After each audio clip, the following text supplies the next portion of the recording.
नमस्कार साथियों। तो आज है 8 नवंबर 2025। तो दोस्तों लास्ट डे बाजार शुरू में जितना खराब था, क्लोजिंग होते होते एकदम से रिकवर कर गया। और निफ्टी 50 के साथ मोस्टली सेक्टर भी मैं कहूंगा सेकेंड हाफ में बहुत ही बढ़िया रिकवरी दिया। कुछ सेक्टर हो सकता है कि नेगेटिव में क्लोजिंग दिया, बट सुबह जितना खराब चल रहा था बट क्लोजिंग के समय उतना खराब स्थिति में नहीं था।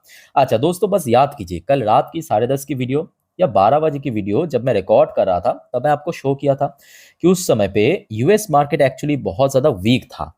मतलब इस लेवल पे जितना मुझे याद है, डॉ जोन्स उस समय पे लगभग आधा से लेके 1% के बीच नीचे था और नैस्डैक अप्रोक्सीमेटली 2% के आसपास नीचे था। बट बात ऐसा है कि इंडियन मार्केट की तरह लास्ट नाइट को यूएस मार्केट भी सेम टू सेम रिकवर कर गया, वो भी सेकंड हाफ में। अब देखिए 12:10 तक यहाँ पे था डॉ जोन्स। नैस्डैक भी अब देखिए 12:05 तक यहाँ पे था।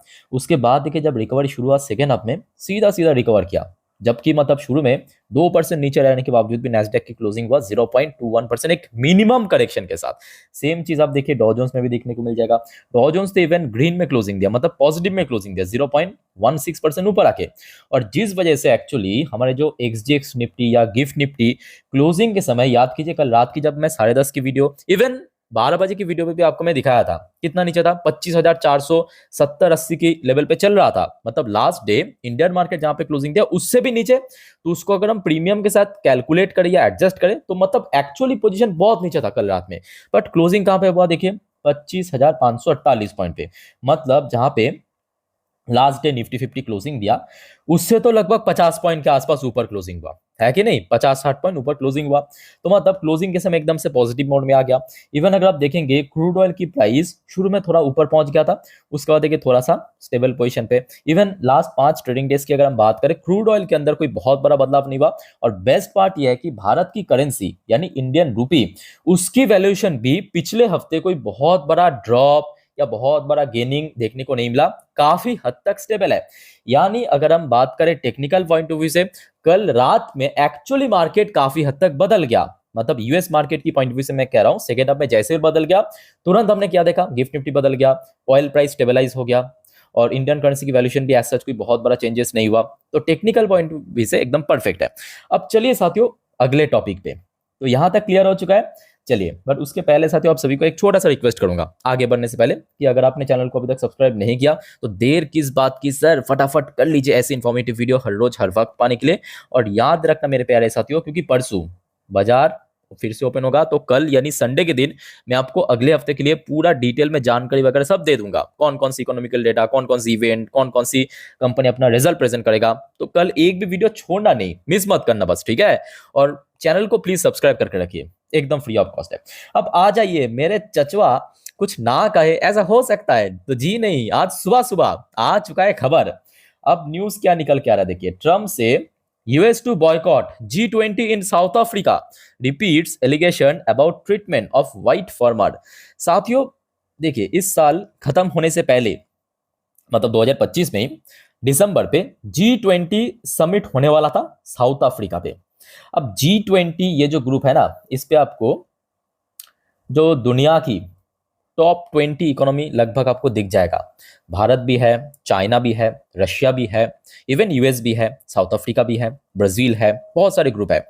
सो ट्रम्प ने क्या कहा, पहले तो ये कहा था कि नहीं मैं नहीं जाऊंगा, मेरे तरफ से जो यूएस की वाइस प्रेसिडेंट जेडी वैंस को हम भेजेंगे।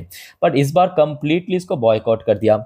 आप पूछेंगे इसके पीछे कारण क्या है। देखिए कारण बहुत सिंपल है। आपको याद होगा आज से ठीक कितना 3-4 दिन पहले की बात है, आपके साथ मैं शेयर किया था कि अफ्रीकन कॉन्टिनेंट पे एक नेशन है जिम्बाब्वे। पता होगा पहले आप क्रिकेट टीम भी होता था जिम्बाब्वे, क्रिकेट खेलता था। सो जिम्बाब्वे में क्या हो रहा है कि वहां पे जो गोरे लोग हैं ना, उसको मार दिया जा रहा है, कह सकते हो, ठीक है।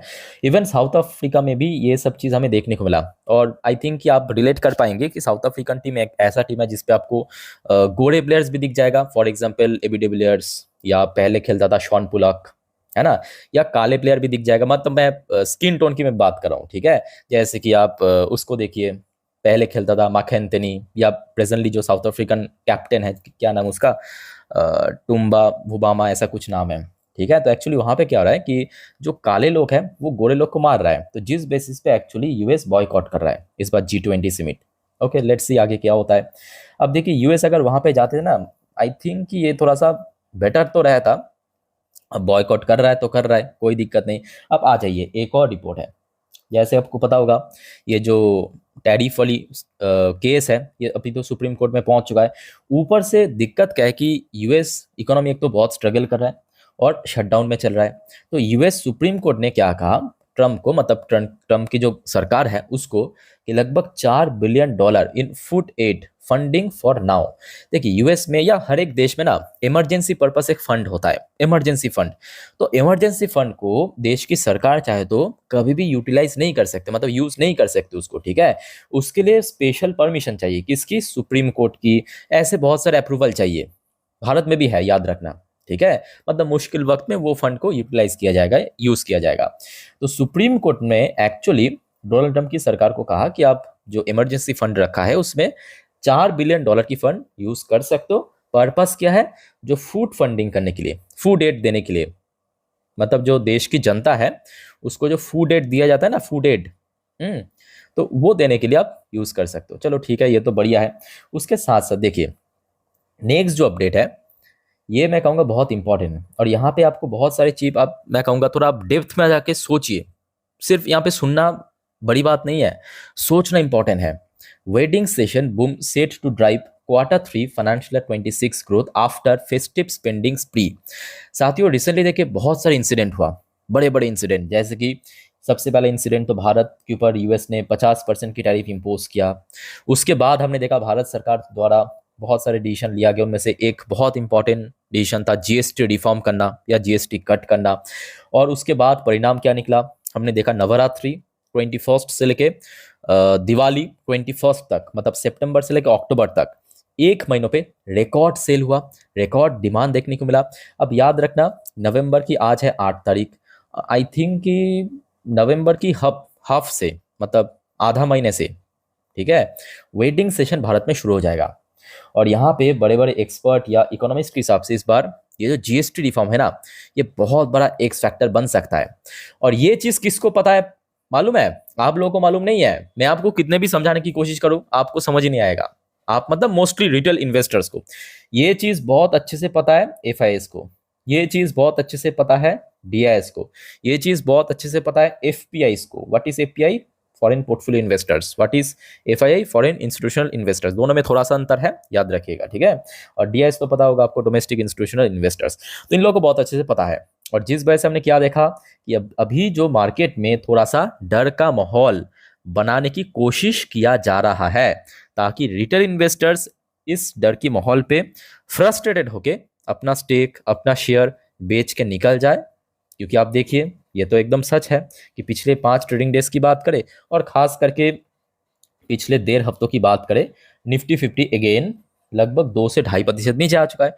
आप कहेंगे सर ऊपर पहुंचा फिर नीचे आ गया, तो लोग तो फ्रस्ट्रेट होंगे ही, और लोग बेच भी रहा है। और फायदा कौन उठा रहा है? एफआईएस। इस वजह से आपको मैं बार बार कहता हूं कि थोड़ा पेशेंस रखिए, पेशेंस रखिए। क्योंकि ये जो चीज़ है ना, मतलब GST reform, festival, wedding session, इसमें क्या होगा, भारत की कंपनीज की जो अर्निंग है वो काफ़ी हद तक बूस्टअप हो जाएगा, बहुत ज़्यादा बेटर हो जाएगा। और ऑलरेडी हमने ये भी देखा कि Q2 की earning as compare to Q1 या Q4 पहले से बेटर हो रहा है। हाँ, Q2 हम बहुत अच्छा तो कह नहीं सकते कि बहुत अच्छा हो रहा है, तो जी नहीं, बहुत अच्छा नहीं हो रहा है, बट पहले से बेटर है, ये हम कंफर्मली कह सकते हैं, ठीक है। सो जिस वजह से मैं आपको अभी भी कह रहा हूँ, पहले भी कहा था कि थोड़ा पेशेंस रखिए। एक और अपडेट आप देखिए, जीडीपी के ऊपर। तो नवंबर पे जीडीपी डेटा आउट होगा भारत की, मतलब इसी महीने की मोस्टली चांस है कि 24-25 तारीख को जनरली आउट होता है, ठीक है। तो इस बार आने के बाद तो आपको दूध का दूध पानी का पानी दिख जाएगा, बिकॉज Q1 भी मैं कहूँगा एक्सेप्शनली बेटर था। क्योंकि लोगों की उम्मीद था 6.5%, आया है 7.8%। तो आप देखिए एक मार्केट जो इकोनॉमिस्ट है, India economic growth projected above 6.8%। तो जो लोग पहले कहता था 6%, 6.5%, आप याद कीजिए, आज की बात नहीं है, इस साल शुरू होने से पहले फरवरी मार्च पे, तब कह रहा था 6.5%, किसी ने कहा 6.3%। आज वही सब लोग कह रहे हैं कि नहीं 6.8%। अब देखिए एक और जर्नलिस्ट है जिनका नाम है नीलकांत मिश्रा, इनकी तरफ से भी कहा गया कि देखिए जो एआई बबल के ऊपर चर्चा हो रहा है, एआई बबल में last 2 more year, but India macro outlook stay strong, GDP likely to top, मतलब 7% के ऊपर पहुंच सकता है फाइनेंशियल 26 में।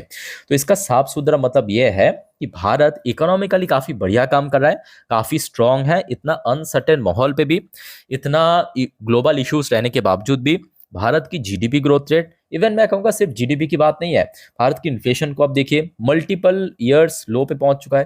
भारत की पीएमआई डेटो को ऑब्जर्व कीजिए, भारत की जो इंडस्ट्रियल प्रोडक्शन रेट को ऑब्जर्व कीजिए, सॉलिड चल रहा है। बस यहाँ पे जरूरत है एक चीज की मार्केट में, वह एफआईएस की कंटिन्यूअसली इनफ्लो, जो कि लास्ट डे हमें शुरुआत के दौर में देखने को भी मिल गया। और अगर सब कुछ सही रहा, मतलब एफआईएस की इनफ्लो सब कुछ आया, याद रखना, मेरे बात को मार्क करके रख दीजिए, मैं आपको लिख के देता हूं, अगर सब कुछ सही रहा तो दिसंबर 2025, मतलब इस साल खत्म होने से पहले, निफ्टी 50 जो अपना पुराना हाई, मतलब 26,277 जो आपके सितंबर 2024 में टच किया था, इसको क्रॉस करके आगे भी बढ़ सकता है। मेरे बात को मार्क करके रख दीजिए।